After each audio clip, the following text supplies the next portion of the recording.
Yo. Give a few minutes for people to join. Looking at some charts. My first time using Facebook. I'm not sure how this is going to look.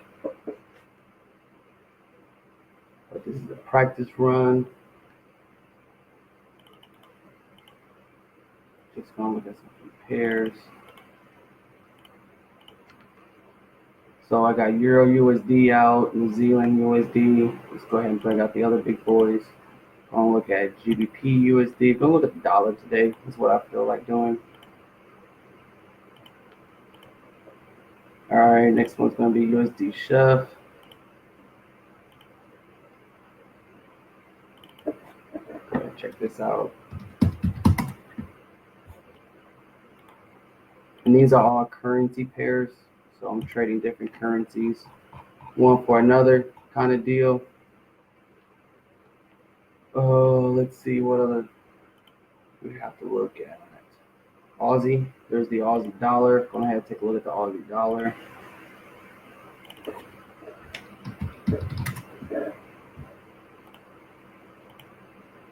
So I just like to go over these pairs, at least once a week, typically at the beginning of the week or the end of the week, or most likely both, just to try to see where everybody fares against the dollar. So right now I'm looking at the major pairs. We got Euro, GBP, Cable, Aussie, New Zealand. Oh, okay. So we left out UJ and UCAS. So let's go ahead and look those out. USD CAD and USDJPY.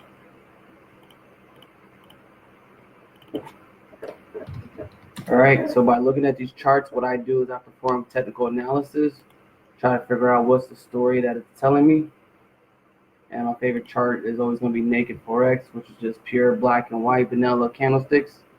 All right, so these are the major pairs we got here: Euro, New Zealand, British Pound, Chef, that's the Swizzy, Aussie, Australian, Canadian, USD Canadian, and USD Japanese yen.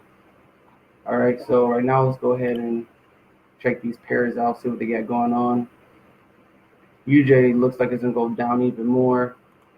This isn't enough buying evidence for me, but let me show you guys what I'm talking about. Let's try to get a basis first. Go to the daily chart. Oh yeah, so I'm pretty sure the price is gonna go ahead and try to fill that up. What I can do right now is I can go ahead and draw a trend line, and we're gonna pretty much play connect the dots. And based on past history, it's going to tell me what the future history has a possible chance of doing or performing, rather. One way we can tell is by the retracement level. So like, for example, let's say that we want to start from this top point here, and we want to measure this point here. Okay, the whole point of doing this is so that we can measure this resistance or this retracement level. So we want to find out what is the retracement level of this point. So we'll go point A. And this is some very basic stuff, but just to kind of highlight how I'm looking at the market in a very simple term. So that's point A, and down here is point B. And by using this knowledge, using skill set can make you a lot of money, right? So like, let's say up here, you didn't know what to do with price. You didn't know if buy or sell the trade, right? Well, if you'd sold the trade, you'd made a profit of about 550 points, 550 pips is what we call them in forex. So we'll mark that down to 550 pips. This is the distance that the price has traveled, right? And that was between February 25th. So let me go ahead and write that down for you guys. So this is February the 25th. 2019, 25th, 2019. Okay, and that's where price A was at. At that point in time, that's where price was. Let me go ahead and highlight that for you guys to make it a little bit easier to see. Right here. Okay, so point A is this level right here. 112.436. That's the level that was right there. And all I'm doing is charting up these price points. I want to know what price was, all the way down to 106.756. So 505 point drop from February 25th all the way down to That's funny. June 25th, let's just say. So the market runs in cycle. That's my theory. And so you'll see a lot of numbers in common. So let's go to, what did I say, June 25th. So from February to June, um, this is how many days have passed in time, and this is how many points have passed within that time. So if you enter this trade and was in it for these months, you would have been profitable 550 pips. Now, what does that mean in English? That means it really depends on how much you invested, right? So when you look at that gap right here, you notice that not all gaps, this is a different conversation, but there's a gap right here, a gap down. Not all gaps fill. So if you are trading gap fills, just be careful, because just know there's no really for sure way of telling when price will close that gap. As you can see, it never did. Probably got a lot of people right here as well. So just be careful with that. But besides the point, we can see here from February 25th to June 25th, we scored 550 points. Now, how would you have known to, prices go down to that level? Well, what I teach is technical analysis, right? So if I insert a zone over here, let's say this is some kind of support zone, and that was broken. Well, one thing that I always tell people is, if it breaks the level, let's say here, just for example, let's say this was a level, right? And price is dancing down here.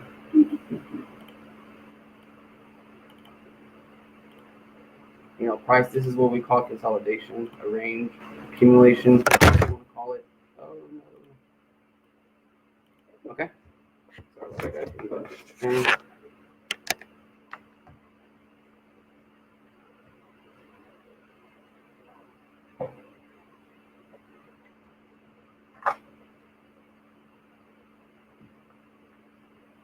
Okay, sorry about that, guys. So we see here that price will typically come back to retest it, and then it'll continue to fall. All right, so this is what happened right here. So let's just pretend that this was February 25th, right here. February 25th, 2019. Okay, so let's say theoretically that's what happened, right? This is I'm repainting this story.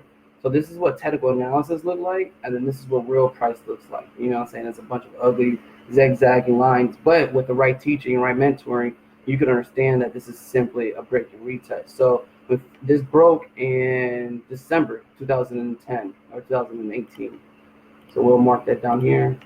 This level of 112.436, it broke in December 2018. So these are the notes you want to take note of, so that you can keep up with what's going on. So this is to show you that patience wins. Okay, so from December 2018 to just a few days later, at the end of the month, price had dramatically dropped. There was a flash drop over 875 points. That's huge. That's a huge amount of movement right there. It took a lot of money for price to drop that low, and that was really just to kick off the summer. So as you can see, since then, prices climbed all the way back up and really formed a double top, which is another technical analysis terminology. Pretty much it just a retest of this level for the first time. And let's mark that red so we can see what's going on. Red. Okay, so so support turned into resistance. We have one top and then another top. Okay, so that's a double top, and that's a clear sign for rejection, especially if we combine that information with the previous support level. Now, if we take this in deep further, this is to go back to how do you analyze the chart? How do you know what's going to do in the future? I'm really showing you that right now.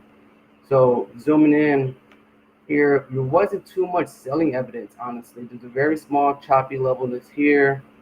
And even more, we have some dojis, not really that significant based on that size, but we did have a ugly bearish engulfing candle. That would have been an entry zone. You could have entered at 50% and gone for this 500 pip move from there.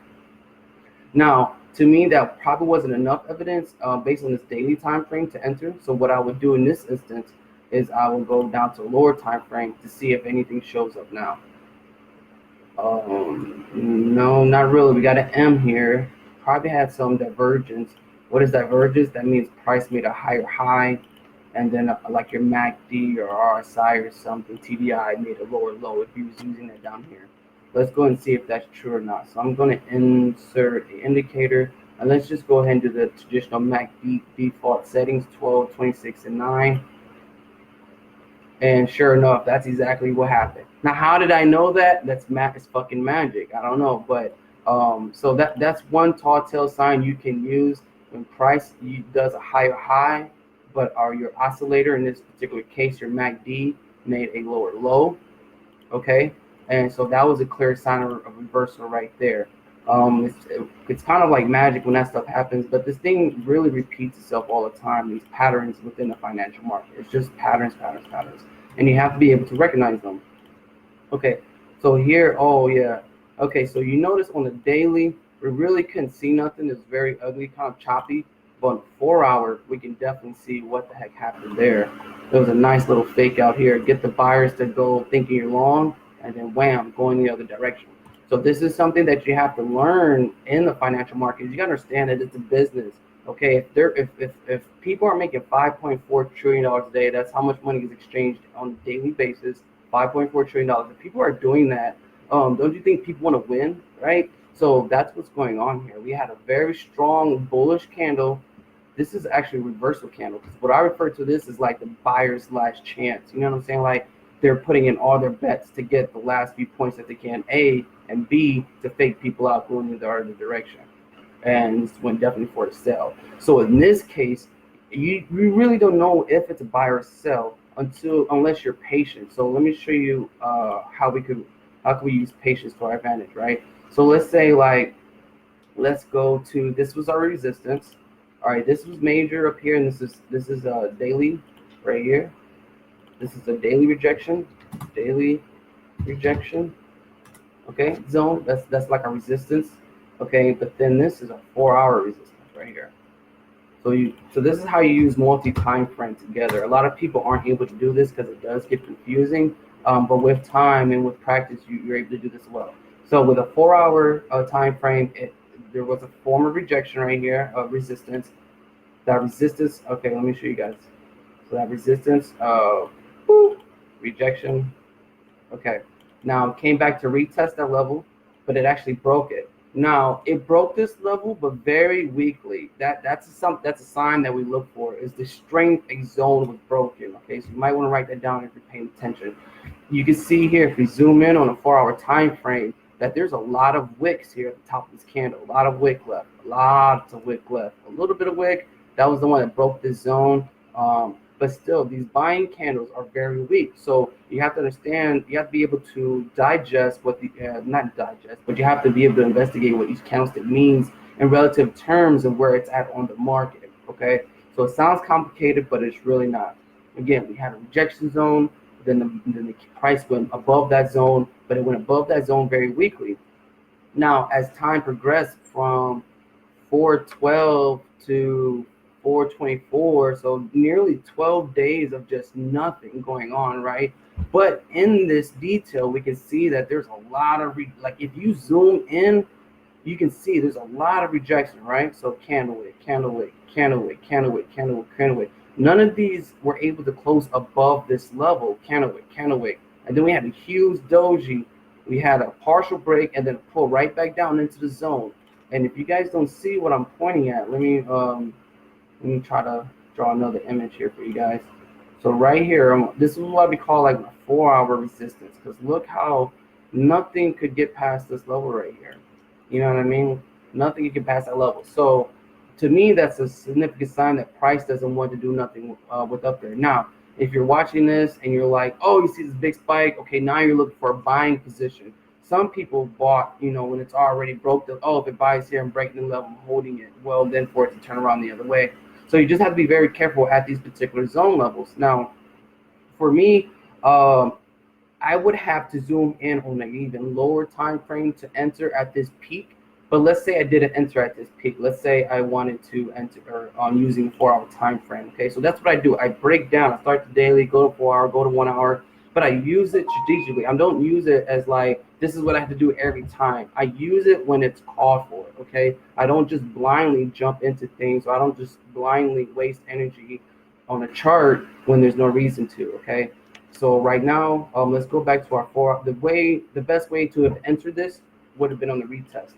So let me continue on and show you guys. I'm gonna draw this resistance out, okay? Okay, so boom, here's our 4-hour resistance. We had our daily drawn at the top. This is a 4-hour resistance. And of course, on our 4-hour resistance, let me go ahead and share this with you guys. Of course, on a 4-hour resistance, we have to, sorry about that, getting distracted. So we can use this 4-hour resistance as another form of break and retest. So let me go ahead and show you guys that again. So price broke this level, retest this level, and continue down this level. All right, it's the exact same thing I showed you last time. Let me show you right here. So we get a break of this level, we get a retest of this level, I'm gonna get a continuation of this level. To me, that would have been the safest way to enter this United States JPY trade, right here. Either on here, or on these wicks, anywhere up here in this region, especially this guy. This guy we should for sure tell time right there. See how high that wick is, but the sellers brought the price all the way down. And that's what you want to look for time and time again.